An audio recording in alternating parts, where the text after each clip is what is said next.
Hello, hello, hello. Greetings to our attendees from across the world. It's great to see you all here. Welcome to our Life Logistics second virtual conference, and it's our pleasure to have you here. Thank you for taking the time to join us. I know we're sort of spread across many time zones, and we appreciate that you've taken the time to reach out and be with us today. Before we start our program, may I recommend that you pin the program screen. You can do this by looking at the images. You'll see one that says program screen. Mouse over the three dots at program screen and click pin. And that way you'll see the main program that we're going to have today will be front and center on your computer screen. To start off the program, we're going to have a 10-minute community open mic, and that's going to be open to everyone. And I'm going to just sort of go around and ask a few of you to introduce yourselves and welcome you here today. And today I'm going to start, I'd like to start with Gerald. He's been very excited to join us today. And Gerald, why don't you introduce yourself and the company and where you're from? Hello, everybody. Good morning, afternoon, evening, night, wherever you are. Thank you, Stephen. We are in the same zone, so yeah. I'm Gerard Goh from Jacobson Global Logistics, Singapore. Night for me, 10 p.m., similar to Hong Kong. I'm happy to see everybody here. We are a new member that just joined Stephen and gang. We hope to get to know everybody over time here and hopefully assist everybody for any shipment matters or pharmaceutical matters. Please just let me know. I think my email and my contact details are in the directory already, or look for Stephen. I look forward to working and meeting everybody. Please take care and stay safe. Thanks, Gerald. Thank you very much. Carlos, great to see you. How are things down in Buenos Aires? Oh, good to see you too. Hi, everybody. Well, here is 11 a.m. in the morning, and well, springtime, and things are looking up. I'm getting better. We have some political issues, but we're still working. I mean, we'll never get over those political issues, so we will have to work. So I'm doing just fine. Thank you very, very much. Great to see you again. And look forward to work with all of you here in Argentina. Thank you very much. Guilherme Kreischer, how are you today? Can you unmute and introduce yourself, please? Yes, hello, how are you? How everyone? Nice to meet you. Actually, I'm new in the company in the MS Logistics in Brazil. Actually, my manager, Lucy, maybe everyone knows, is out of the company right now. She has another meeting.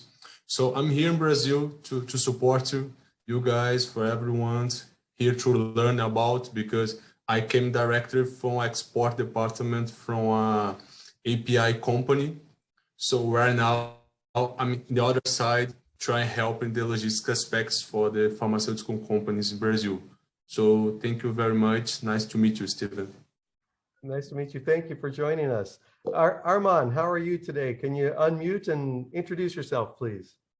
Hi, good evening from Kuwait, and it's just like, how's everyone doing? And we are doing, slowly we are returning back to normal in Kuwait, and we do handle the pharmaceutical shipments, like for the clearance and deliveries. And yes, everything is slowly getting back to normal in Kuwait. And yeah, and it will be a pleasure meeting all of you, and hopefully we can work together soon. Excellent. Well, thank you very much for joining us. It's great to have you here. Alan Chang, Alan, my friend, how are you today? Can you unmute yourself, please?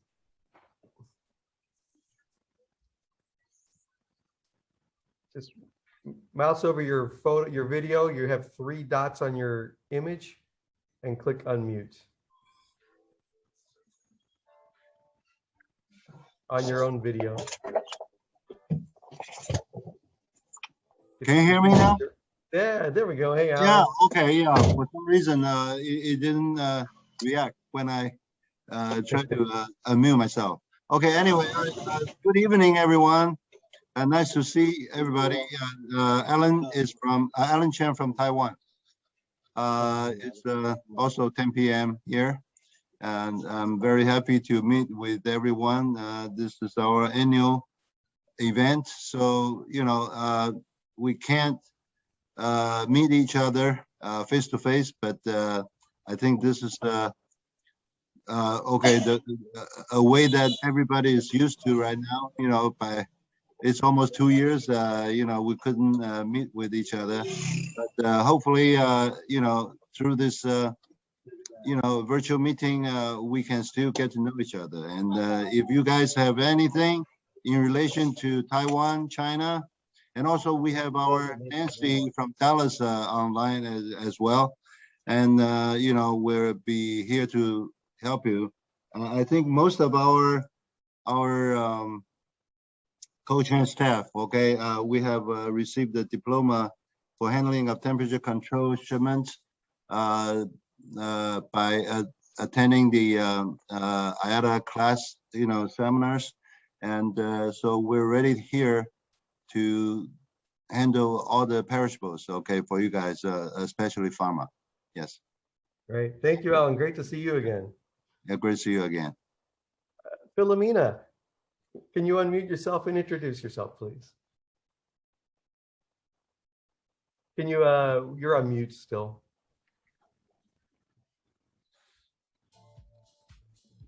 There we go. Hello, everyone. Myself is Philomena from Freight Lines. We have actually just joined 1 week ago. So we are actually new to this group. But yes, we look forward to interact with you, coordinate with you for handling pharma shipments. So please do give us an opportunity. Thanks. Thank you very much for joining us today. Very good. Just looking here. Anand Dirwania, how are you, my friend? Can you unmute yourself and introduce yourself to the group, please? Hi, everybody. Hi, Steve. Hello, Anand. How are you doing, Stephen? Good to see you, my friend. Yeah. I learned about this network through Stephen, whom I've known almost for 15, 18 years now. I don't know how long. It goes a long way. And I'm from a company called New Globe Logistics in India. And we are spread out India for almost all the cities, all the major cities where the business takes place. And our company established almost like 70 years now. Started with it's a family business. Started from my grandfather, father, and the third generation. My kids are taking care of taking it forward. And we are handling almost different type of commodities, which includes pharmaceuticals, of course. India, you cannot do without pharma. I know I can see Philomena giving a big smile to that. And that's the long and short about us. We have been in the state for quite some time, I would say. And I've known Stephen and Christian. And Christian, I think he knows my son very well, Ashwin.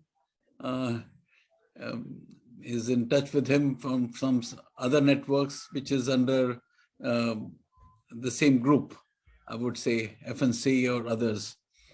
So the network is not new to me, but I just wanted to understand and hear you people out, what have you. So I'm here as an observer for this time, before I make a plunge into the membership. Very good, Anna. Thank you very much. Good to see you again, my friend. I think I saw James. Teo, how are you, James? Can you unmute and say hello to everyone?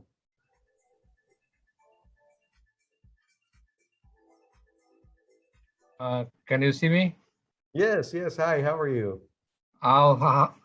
Good evening, everybody. This is James Steele from TIC Singapore, which is a Traffic International Consortium. We joined as a member of Live Logistics few years ago, although we are not the pioneer, but the second years.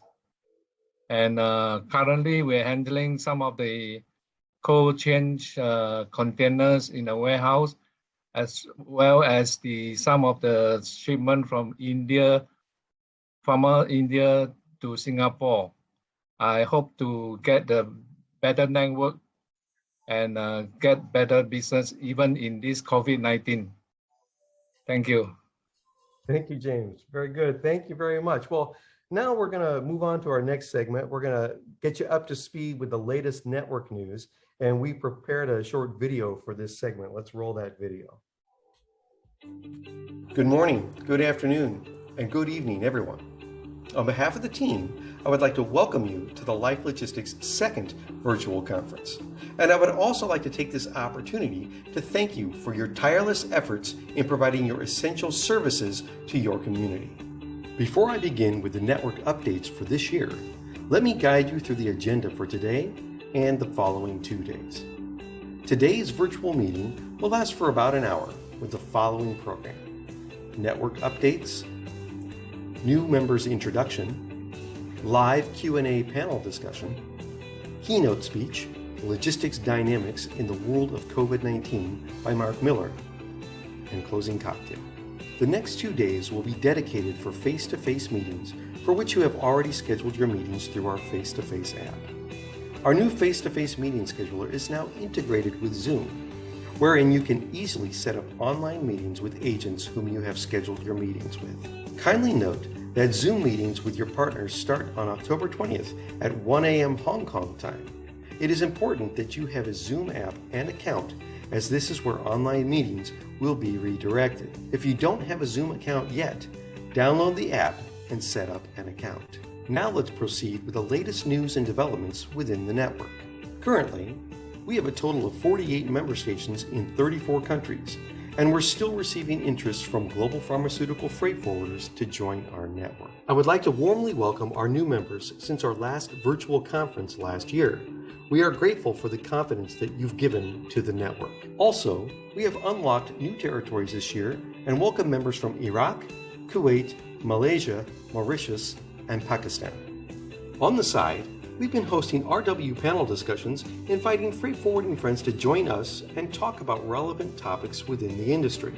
We just finished our recent panel discussions last July 15th, August 5th, September 16th, and October 5th, and we'll be having our next one on November 4th. I also have here the upcoming panel discussions that you might be interested to attend. Moreover, we are glad to announce that we will be hosting our third annual partnership meeting in February 2022 in Dubai. Please stay tuned as we will be releasing more details about it soon. Once again, thank you for your continued support of Life Logistics. Together, we continue to work hand in hand in bringing the best pharma logistics services to clients around the world during this pandemic. I wish for you all to stay safe and healthy, and I really look forward to seeing you all in Dubai next year. Enjoy your next couple of days of face-to-face meetings, and thank you very much.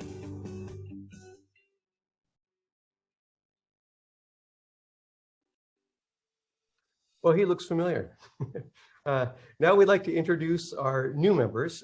Some of our Life Logistics members, the new ones that have just joined, have put together some short video introductions of themselves and their companies. So let's go ahead and roll those introductions. Hello everyone, this is Priyanka Karan. I am working as an overseas coordinator with Freightlines India Private Limited. Freightlines basically is a leading service provider in India with our corporate office in Mumbai and our branches at strategic locations in India. Our services include sea freight, air freight, custom clearance, warehousing, reefer and jumper, handling of pharmaceutical shipments, project handling, door-to-door shipments, consolidation, inland transportation, and we are also into ISO containers and DGR cargo. In short, we provide total logistics solutions under one roof to meet your requirements globally. Thank you very much. Good day. My name is Qutaiba. I'm the Executive Manager at Blue Barco Iran. As a small brief about us, we are one of the leading forwarders companies in Iraq, which is specialized in pharmaceutical shipping and handling until importer source, whether for private sectors or governmental sectors, such as the Ministry of Health. Blue Barco is part of group we called ourselves Blue Group, which are located at all Iraqi borders and main cities such as Baghdad, Basra, Erbil, and Sulaymaniyah as well. We have our own setup within all Iraqi territories, yet not our corporate office located in Jordan and our mother company in Kent, UK. We are specialized actually in handling temperature control pharmaceuticals, whether by air, road, or sea freight. We do warehousing, clearing, handling, fulfilling all shippers and importers' needs in such field. We have our own temperature control warehouses at Jordan, Turkey, and UAE. We have launched for about 3 years from now consolidation service for partial pharmaceutical shipments, beside full containers loads as well, handling and full charters by air up to Baghdad and Erbil airports. All in all, we have succeeded to have our own infrastructure and setup in order to facilitate the flow of pharmaceuticals up to all door delivery within all Iraqi territories. We are sure that we are one of the most qualified logistics providers in this regard, with the most efficient way of doing. Thank you.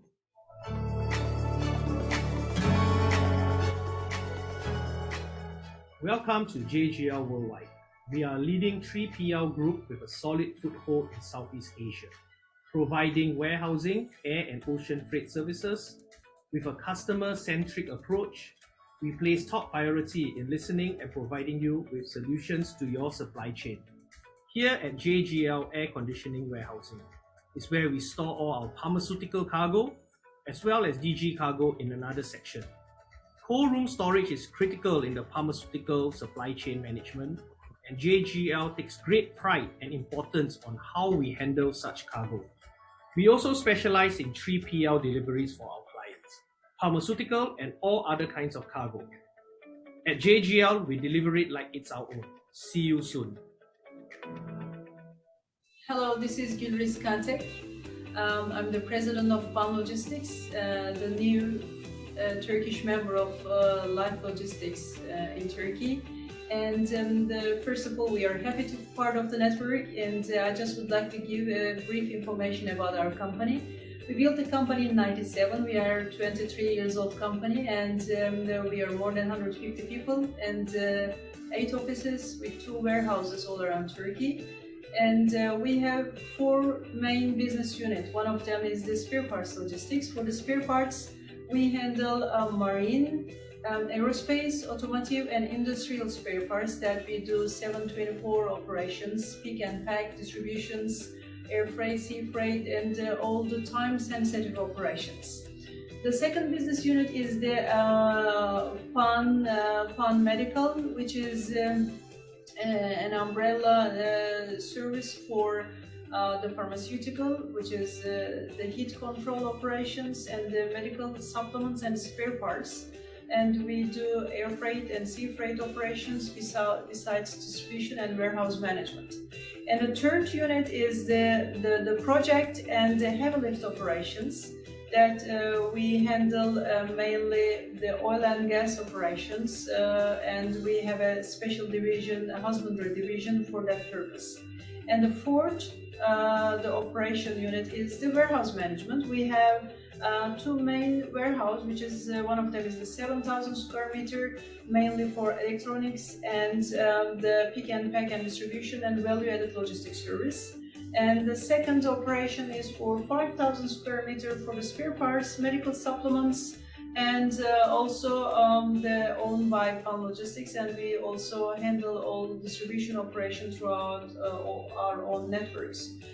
For the heat control distributions, we have the subcontractor companies that we do the operation through them for a long time. And thank you very much for your time, and it's again a pleasure to be part of your network. Thank you.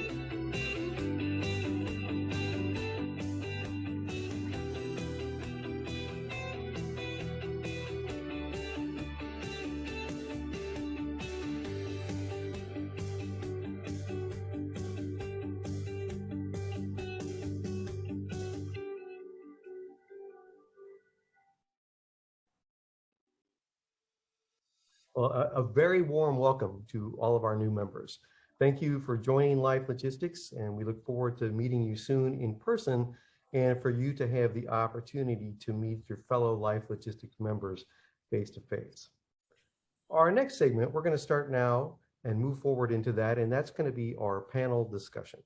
And I'd like to introduce to you our panel speakers today. And first we have Rajiv Nathan from Brokman Logistics in India. We have Mike Folds of Sunbury Warehousing Logistics in the UK. And we have Robert Hoops of Share Logistics in the Netherlands. Welcome, gentlemen. Thank you very much. Appreciate your time. I'd like to start off first by giving you the opportunity to just introduce yourselves and your company and what you're doing in the pharmaceutical niche. So we'll start with Rajiv. Please go ahead. Hi, hello everyone. It's nice to see you all again in the second virtual conference. And my name is Rajiv Nathan, and I work for Brokman Logistics. It's a Netherlands-based company, and we have been in India for the last 33 years. And I've been with this company for 27 years. We have 15 offices and 200 staff. We do all kinds of freight forwarding activities and specializing on pharmaceuticals and temperature controlled warehousing in Bangalore. And this is just a short introduction of our company. And look forward in having some good business transactions with all of you all on the pharmaceuticals. And looking forward to meet you all next year. Thank you very much, Rajiv. Mike, please go ahead. Hi, I'm Mike. Company Sunbury Warehousing Logistics, based near Heathrow in the UK. We've been working and trading for about 7 years. Our directors have more than 35 years each experience with pharmaceuticals.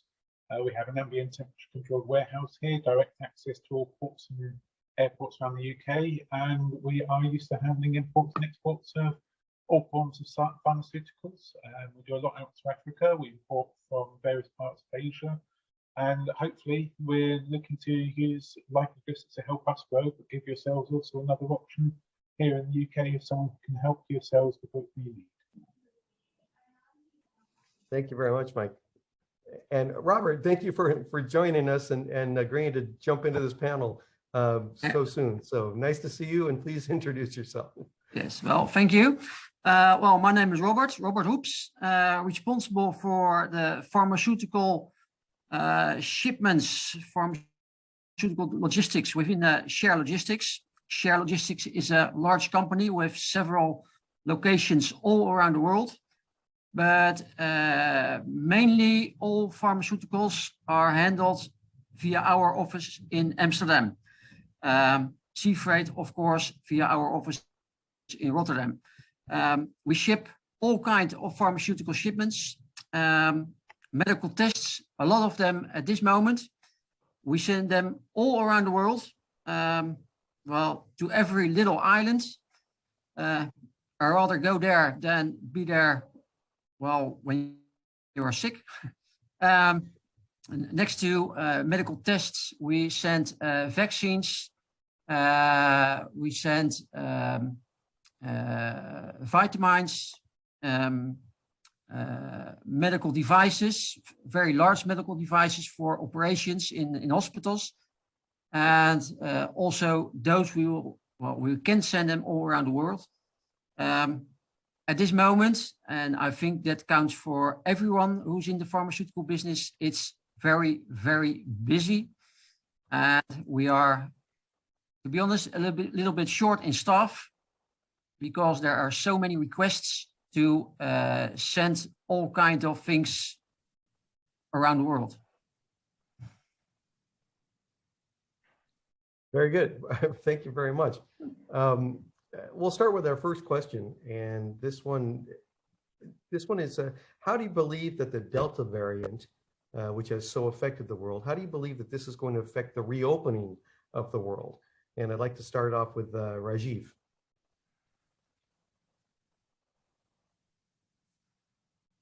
Oh, we can't, we've lost your audio there. Can you,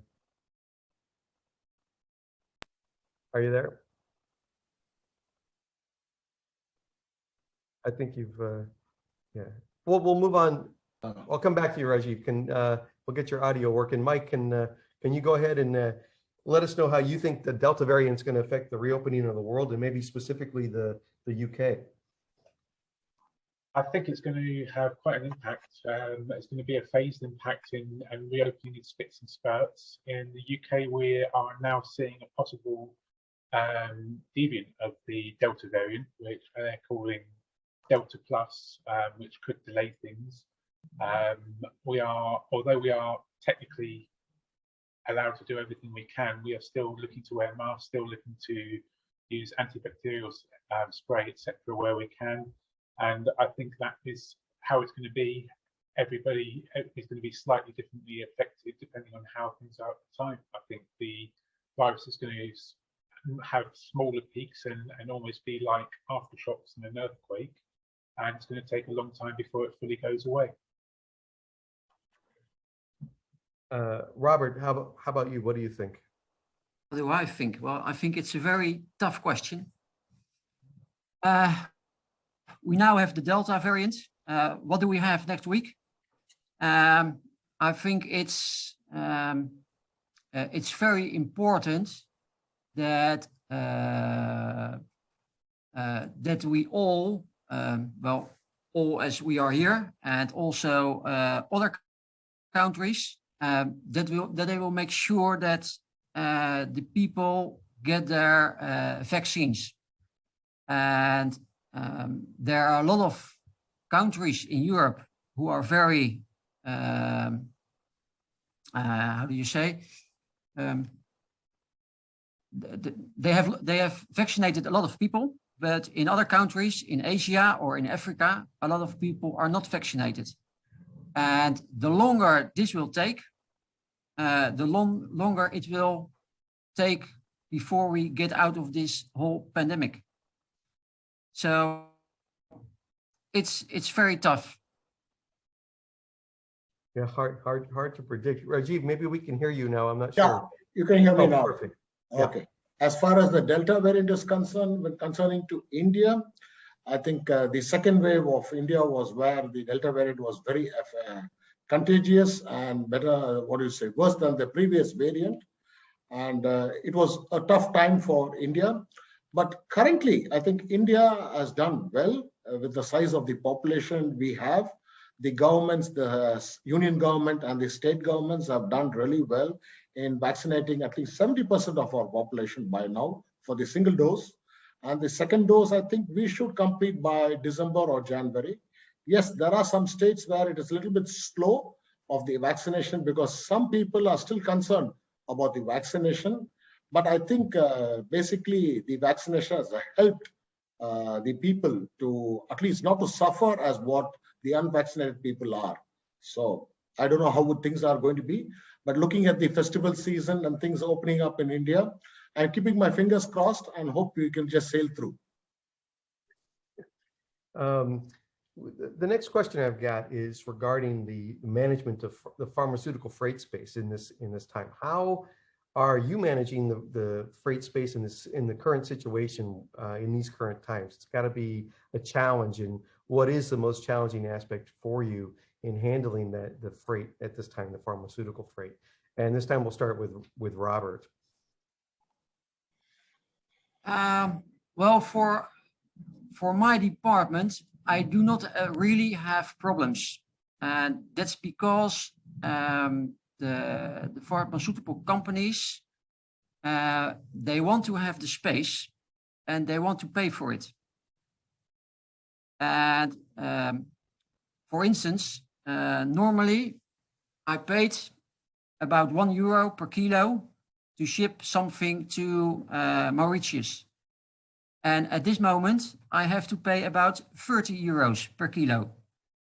But the pharmaceutical company, they want to have their products over there, and they're going to pay it. So when I pay these amounts, I will get the space of the airlines. That's mainly what's happening with my customers. That's thank you. I'm glad to know that you're not having an issue there. Rajiv, how about you? Yeah, there is a lot of constraint as far as getting the freight space during these times, but somehow we are managing to satisfy our customer. Yes, he's willing to pay a little more than what it was, not little more, I would say very high prices also. But we have some good rapport with the airlines, with the liners and NVOCCs. So we are able to provide some solutions to our customers, especially our pharmaceuticals. And I think we are doing quite well. But looking forward for things to settle down a little more better for everyone. And Mike, how about yourself? It is a struggle. We are still booking the space we need both for air and sea, but we are quite lucky in the fact that we have a couple of contracts with lines where we have a priority service, which we have used. And airlines, as Robert said, it's basically, if you're willing to pay for it, you'll get the space. So pharmaceutical contracts with the airlines, it is happening. We're just trying to book as much as we can early, and where we can, we are booking a volume weekly in any lanes which we've got reasonable volume on, and therefore we have space already in place at a lower rate, even if it's, you know, not all of what we need for that week, and then we're just scrambling to fill the last ones. So it's booking it early and being prepared to pay a higher rate once we get more. Okay. Bringing this discussion full round to the network itself, I'll frame this question as how valuable is the Pharma Freight Network in developing your Pharma Freight business, and how do you use your membership, or do you use your membership when you're selling to your pharma clients? And we'll start, Mike. I'll just come right back to you and see what you have to say on that. It is very valuable. We deal with a lot of partners and customers who want to know that we have similar partners worldwide. They want us to be confident that service we can offer here in the UK is mirrored elsewhere in the world, and they want to know that what we have is a reliable service. So we do use it as a selling point. We make sure it's made aware to the customers when we're visiting them, when we're looking for new customers, and when we're working with new customers, that we do have this network and that it's there available, and we can offer more than others can because of that often. Okay, thank you. Right, Rajiv, how about you? Yeah, in fact, nowadays, other than those freight networks, specializing in a particular commodity is the thing. And I think we are doing quite well. And as far as the Pharma Freight Network is concerned, our membership is about 4 years old and we're developing well. We have the GDB certification, required certification. We do inform all our customers about our membership with Life Logistics, saying that we have the other side, our Life Logistics member who's also specialized in pharma. So that is an added advantage when we sell to our customers these solutions for their pharma. I think it really, it's a heads up for us. Excellent, excellent. Glad to know the tool works. It's a good tool for you. Robert, how about yourself? A good network is very, very, very important. And especially when you have partners abroad who know the business you are dealing with. So you have to rely on their expertise. And well, in the beginning, you have to audit them when and where possible. And then you can use them for several things. For instance, a lot of airlines postponed flights to several destinations. And when you have a good partner in a neighbor country of a destination where you have to send a shipment to, maybe you can find another solution together to get the cargo at the final destination. So that's really important that you have a very, very good network. Well, how about yourself? You are talking to a lot of companies in our network. And what do they say about the importance of this network?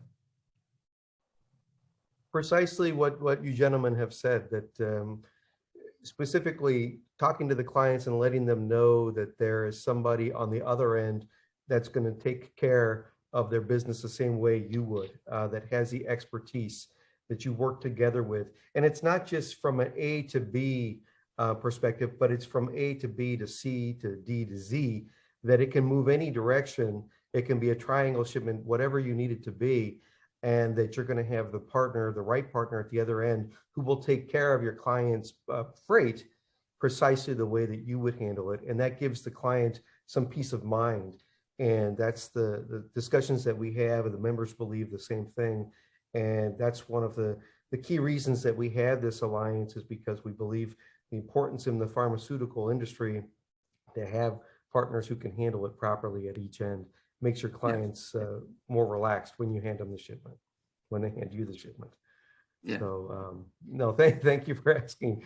The last question that I've got is, COVID changed the way that we work, changed the way we work all the way around the world.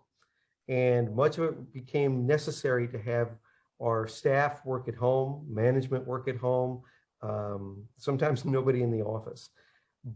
How did that affect you? And do you think that this remote work will continue as we head into 2022 and beyond? Rajiv, let's start with you. In fact, it was like a shock for us when we had the lockdown and we are forced to work from home. It was very challenging for me to understand how this is going to work, because we are in the service industry. But we did manage, and we also found out that there is a way to find solutions even working from home. And I think our country has also taken this quite strongly, because nowadays we have faceless or you can say contactless deliveries, or the customs and other things which really help.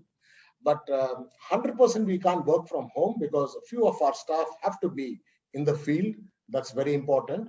But I think we are moving towards more of working from home. And staff have also put in a lot of efforts where they never looked at 8-hour shifts or 9-hour shifts. They worked almost 24 hours during this time. And I think in the future, remote working from work will be there. May not be for all the industry, especially for the service industry, but we have found ways that we can still work from home, at least for certain management levels or for certain staff, which we can do it. And it has been quite successful. A lot of new things we have learned through this COVID. This is one of them. Mike, how about you? How have things been working in your company? We've come to basically a hybrid way of working. We work a couple of days in the office and a couple of days from home. We have 2 teams, which we will probably stick to. So half of us are in team A, half of us in team B. Normally only one of those teams is in the office at any time. Therefore, if we do get a COVID infection in the company, fingers crossed, worst case, it will only affect half the company, and the company will be able to continue. So we have a contingency plan involved with that. We also have people who can work from home easier. So they do, but as you can imagine, working in people's homes, I'm quite lucky I have an office set up, and so does my wife at home in separate rooms, but other people can only work on the end of their bed or on the kitchen table, and it's not quite so flexible. So what is being offered is a flexibility that if people need to work in a remote office, or even a small room in an office complex, that is an option there. But it is a case, I think, that hybrid working will continue to some extent even after COVID goes away. And I think the whole country has adapted. To be blunt, shipping lines have been the slowest of a lot to adapt, but they have now begun to pick up and deal with the responses needed. But it has taught the country a different way of working, in that you do not need to be sat at your desk 7 hours a day solid. If the work gets done, it may need to be between 6 in the morning and 10 at night, but with splits and spurts and gaps for you to do other things. But you can do the full-time job without being sat at a desk at a computer all day. Yeah, I think that's how I see it changing. Also here, where I am in the United States, a lot of that is the same thing, where there's a whole shift about working. Robert, how about you? First of all, I hate it to work from home. I want to be at the office. Everyone's different. There are a lot of companies in the Netherlands who are now get used to work from home. And I believe that in our kind of business, it's quite difficult because yeah, you have to arrange a lot of things. For instance, when you have to do some repacking, people have to be at the office. But for the salespeople, it is possible to work from home. But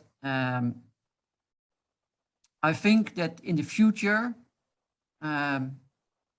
it will stay like it is right now. Some people work from their home office, be at the office for several days a week.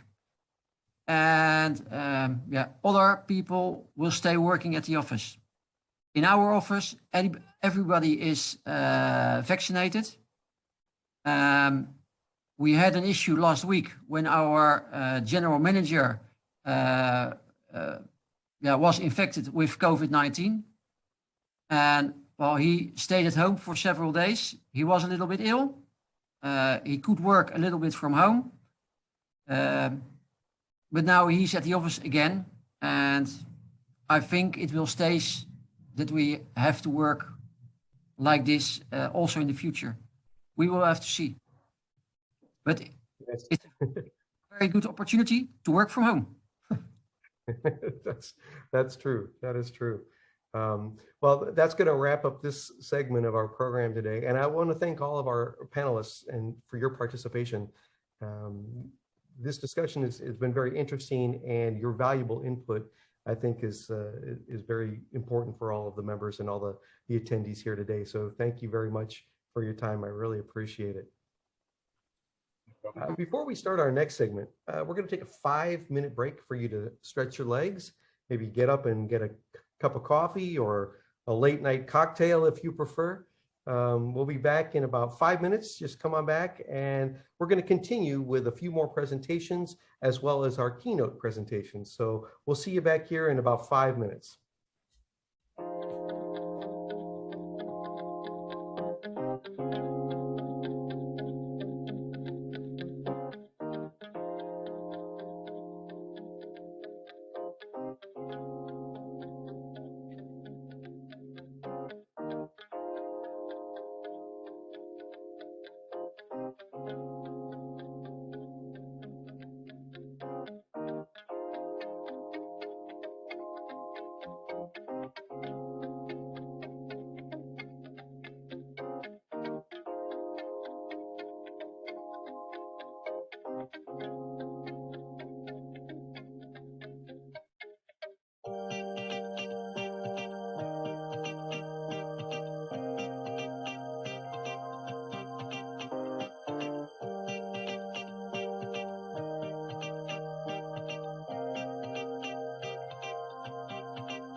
Well, welcome back, everyone. I hope you had a chance to grab a quick cup of coffee and stretch your legs. During the beginning of the pandemic last year, we had Mark Miller's keynote speech on logistics impact of COVID-19. Today, we have the follow-up of that video. Mark Miller's keynote presentation today is on logistics dynamics in the world of COVID-19. Let's roll that video. Hi, this is Mark Miller, keynote speaker and author of the book, Global Supply Chain Ecosystems. I'm pleased to share with you my insights about logistics dynamics in the world of COVID-19. Logistics underpins the global economy. Logistics is the glue that connects, enables, and empowers the global supply chain ecosystems that put food on our tables, clothes on our backs, smartphones in our pockets, and medical supplies in our hospitals. A $10 trillion US industry that employs hundreds of millions of workers worldwide. The business of logistics is the logistics of business. As COVID-19 wreaked havoc on communities and economies around the world, supply chain risks were brutally exposed. Trade flows became severely disrupted, and the transport of goods became extremely challenging. Logistics is a people-centric business, so coronavirus restrictions have harshly impacted all types of logistics activities. COVID lockdowns trapped people at home. They couldn't get to work. Transport limitations made it difficult for people to travel to work. Social distancing rules restricted what people could do when they were at work. And of course, border closures impeded the international movement of goods. These COVID restrictions limited the availability of labor in warehouses and container ports, and further exacerbated the shortage of truck drivers, which in turn led to delays and congestion throughout global supply chains, coupled with massive, unprecedented disruption to the global logistics sector. Let's explore these logistics dynamics in the world of COVID-19. In sea freight, the shipping lines were very quick to respond, initially idling capacity, then they forcefully limited supply using ad hoc cancellations of scheduled services. This is known as blank sailings. As COVID spread unevenly around the world, the volatility of freight flows completely upset the traditional balance between supply and demand. Delays and congestion throughout the supply chain resulted in shipping containers being in use much longer than normal, thereby delaying the return of empty containers back into the system, resulting in the worldwide shortage of shipping containers. These challenges in sea freight were then further compounded by the complete blockage of the all-important Suez Canal for almost 1 week. The loss of equilibrium in the container shipping sector has resulted in significantly higher freight rates, which are likely to continue through to next year and well beyond. Shipping lines are now engaged in active capacity management, helping many of them return to healthy profits, no doubt much welcomed in this capital-intensive sector, notorious for its boom-bust cycles. In warehousing, the huge fluctuations in consumer demand, together with the postponement or cancellation of production orders, put severe strains on warehousing capacity around the world. COVID-19 vividly exposed the profound interdependencies in today's global supply chains and will redefine the warehousing sector over the medium term. As supply chain resilience moves to the top of the priority list, inventory will no longer be perceived as evil. Many of the finely tuned lean and just-in-time industrial systems will be replaced or supplemented with business models that incorporate buffer inventories and safety stocks. This will result in the need for ever more warehouse space to store the additional inventory, involving both larger warehouses and more warehouses. Other coronavirus dynamics include an increase in the outsourcing of warehouse operations to third-party logistics providers, which will result in a greater adoption of multi-user warehousing and in turn drive the need for more warehouses. In air freight, the widespread grounding of passenger planes also removed their belly hold space, which is used to transport cargo, thereby very abruptly eliminating almost 50% of global air freight capacity. Freighter airlines and charter operators experienced a much welcomed renaissance at shockingly expensive rates, as top priority was given to urgent needs for PPE equipment and medical supplies. Several airlines used their passenger planes to carry freight, with packages of products strapped into the seats.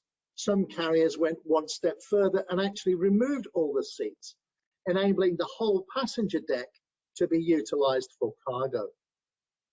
Whatever the creative solutions offered by the airlines, the cost of air freight has rocketed to record high levels. These high rates will continue for some time because the International Air Transport Association predict that air travel will not fully recover until year 2024. So belly hold cargo space will remain severely constrained. In the meantime, the specialist aircraft conversion companies are enjoying a surge in orders for older passenger planes to be transformed into freighter aircraft. Through the short term, we can expect these rather chaotic logistics dynamics to continue. However, over the medium to long term, perhaps the most enduring logistics dynamics of COVID-19 will arise from the post-pandemic reconfiguration of global trade. Striving to increase resilience and reduce interdependencies, companies will be deploying supply chain diversification and nearshoring strategies such that by year 2025, we can expect a much different landscape, one that is oriented more towards regional supply chains. This regional approach will result in shorter supply chains that increase control, responsiveness, and resilience, whilst also reducing lead times, transport costs, and emissions. The logistics dynamics of these regional supply chains will be felt in three key areas: less miles, more moves, and modal shifts. Firstly, less miles. As intra-regional trade flows increase, the logistics dynamics of these shorter supply chains are that cargo movements will tend to involve shorter distances, as the goods will have less miles to travel. This results in more short-haul carriage at the expense of long-haul transport, which has consequences for the logistics industry, in particular for the intercontinental freight forwarding sector. Secondly, more moves. In this shifting globalization landscape, incorporating nearshoring and onshoring initiatives, the reconfigured shorter supply chains will also mean more moves due to the increased amount of domestic freight movements. Research by Stifel found that when products are manufactured domestically, there are 4 times as many in-country freight journeys compared to when products are imported from overseas. 4 times as many. Great news for local logistics providers. And thirdly, modal shifts. The shorter distances involved in intra-regional trade will also diminish the relative speed advantage of fast and expensive air freight over slower, cheaper sea freight.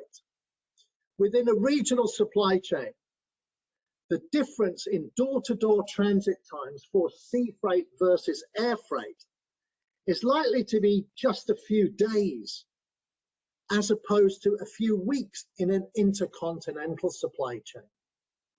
We can therefore expect modal shifts whereby some cargoes traditionally transported by air will, in the context of a regional supply chain, migrate to the much more economical sea freight alternative. The logistics dynamics arising from these reconfigured supply chains will offer more options for ground-based freight transport networks. Many regional supply chains will encompass large contiguous land masses, such as in Western Europe, North America, and much of the Asia-Pacific region.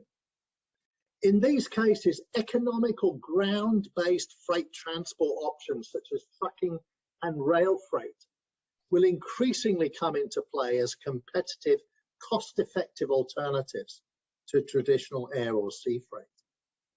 This is particularly applicable where there are low friction internal borders, which are typically enabled by preferential trade agreements, such as the United States, Mexico, Canada agreement, or within the European Union, and also in the recently completed China-led Regional Comprehensive Economic Partnership, which links 15 economies across Asia.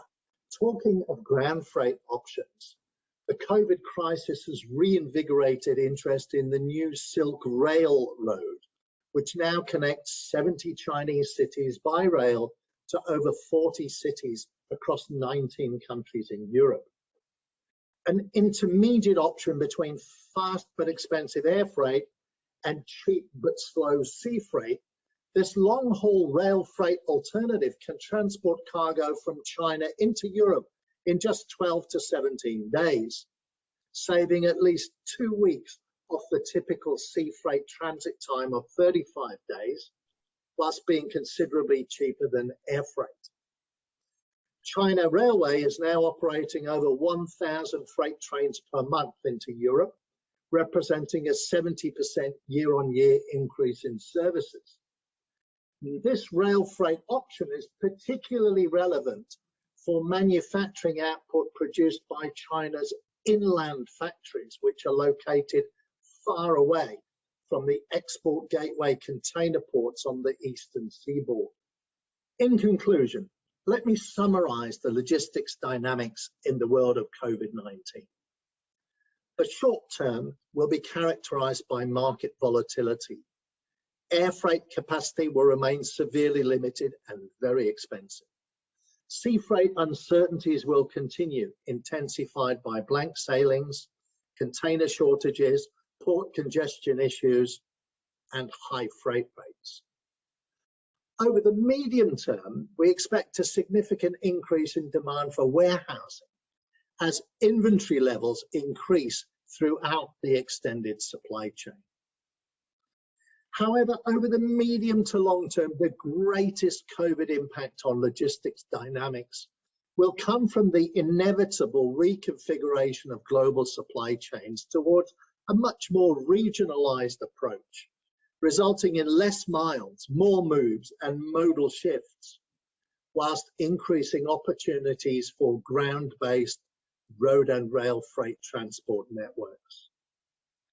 Through to year 2025, the next normal dynamics of regional trade, localized production, and shorter supply chains will represent both challenges and opportunities for logistics freight transport companies, who will need to adapt accordingly in order to survive and thrive, because logistics is what facilitates trade and commerce around the world. Thank you, Mark. Your presentations during this era of COVID have been extremely valuable to all of us. It's been 2 years since we last met in person, and we'd like to show a short conference video so we can enjoy the memories of our last in-person visit. Let's take a look.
We sure had an excellent time in conference in 2019. It's hard to believe that it's been 2 years since we met.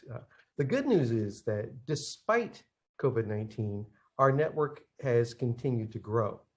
The great news is that we are planning to hold our next conference in person this coming February in Dubai. That's the plan. We're working on it. We will get you all of the details, but that's great news as we reflect upon the great time we had together in Macau and looking forward to meeting together again in Dubai in the coming months.